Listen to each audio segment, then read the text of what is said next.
Bonjour, c'est Mélissa Lemieux de zenefficace.com. Aujourd'hui, je réponds à la question de Olivier Brassard. Olivier, tu m'as demandé comment gérer son horaire de façon à faire les plus petites actions qui vont mener aux plus grands impacts. La situation d'Olivier, c'est qu'il a beaucoup de projets, c'est un passionné et il veut avoir le temps de réussir à tout réaliser. Donc, Olivier, voici ce que je te suggère. On va l'appeler la technique des 30 minutes avant de commencer. C'est quoi ça? En fait, c'est une technique que j'ai utilisée pour publier mes 4 livres. Donc, j'ai 3 guides pratiques que j'ai publiés aux Éditions de l'Homme. Mais ce que la petite histoire dit pas toujours, c'est qu'en fait, j'étais intimidée à l'idée, je voulais publier un jour. J'étais intimidée, comme beaucoup de gens, à l'idée de publier, c'est quelque chose de gros. Et j'ai commencé, en fait, mon premier livre, c'était une traduction d'un livre de tricot sur l'art du point mousse, le tricot facile, l'art du point mousse, que j'ai traduit. Et c'était ma façon d'approcher le milieu de l'édition en tant qu'auteur ou traductrice. Et donc, ce que j'ai fait, c'est que j'ai vraiment débuté ma journée 30 minutes plus tôt. J'ai inséré dans mon horaire un petit train 30 minutes avant mon horaire habituel. Donc, je travaillais à l'époque au marketing, aux communications, en fait, de 9h à 5h. Et ce que j'ai fait, c'est que j'arrivais à 8h30 le matin au lieu d'arriver à 9h. Puis, je faisais vraiment un 30 minutes bien compté, bien calculé de traduction. Et j'ai poursuivi, ça a marché. J'ai publié mon premier livre, ma traduction. Et donc, j'ai gardé cette méthode-là qu'on entend beaucoup aussi comme conseil. Je ne suis pas la première auteure à dire que ça a fonctionné pour moi. Ça fonctionne pour beaucoup de gens. Pourquoi?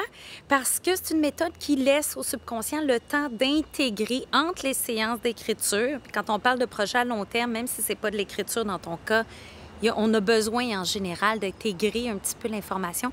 Donc, c'est une méthode qui nous laisse le temps d'assimiler ce qu'on vient de faire. Puis pendant qu'on dort, notre cerveau continue à travailler et nous sort d'autres idées. C'est la créativité qui se met en branle.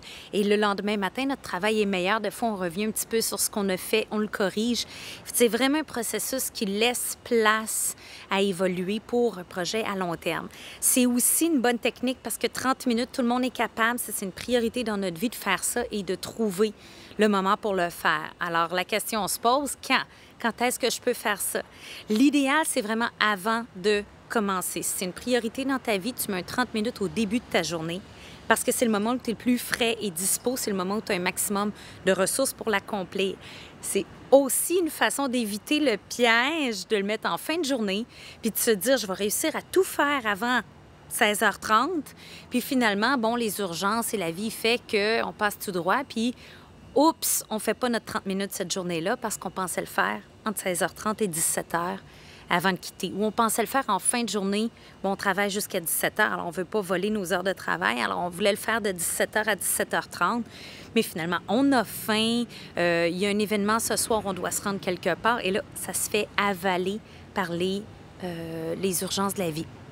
Donc, important vraiment de le mettre à un moment où on sait qu'on va être capable de protéger ce moment-là.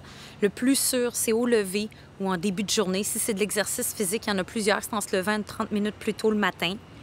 Et oui, ça demande de se coucher un peu plus tôt aussi, mais de le faire dès qu'on se réveille, de tout de suite préparer la veille le linge de sport pour que ce soit disponible et de commencer son 30 minutes. Si c'est quelque chose qui demande de travailler à l'ordinateur, bien justement, d'arriver 30 minutes plus tôt au travail peut être une belle façon de le faire. Et sinon, il y a toujours un 30 minutes sur l'heure du dîner. J'hésite à y toucher un petit peu l'heure du lunch parce que j'encourage mes clients à l'utiliser pour se ressourcer, pour avoir du plaisir, pour entrer en connexion avec les gens, puis renouveler à ce moment-là un maximum de leur capacité de concentration et de leur productivité. Mais si tu disposes d'une heure et qu'un 30 minutes pour toi te permet de bien manger et de t'amuser un peu, bien alors tu peux utiliser l'autre 30 minutes pour faire un des projets qui te tient à cœur présentement. Donc, un 30 minutes le matin plus un 30 minutes le midi, tu as 2 projets en cours. Et à quel point c'est efficace, c'est terrifiant. À quel point c'est efficace, en fait.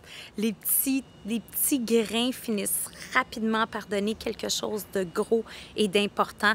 Sur mes 4 livres que j'ai publiés, ça n'a pris qu'1 an à chacun des livres. On est capable de faire quelque chose d'aussi gros que de publier un livre par année si on rentre dans une régularité. Et là, vraiment, le mot « habitude » prend toute son importance.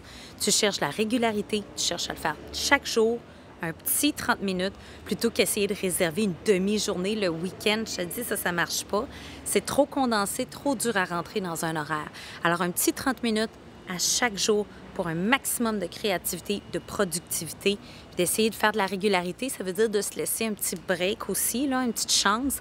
Donc, un 5 jours semaine ou un 3 jours semaine suffit pour dire qu'on a un bon rythme de croisière. Donc, je le fais les lundis, mercredis, vendredis, je fais le projet 1.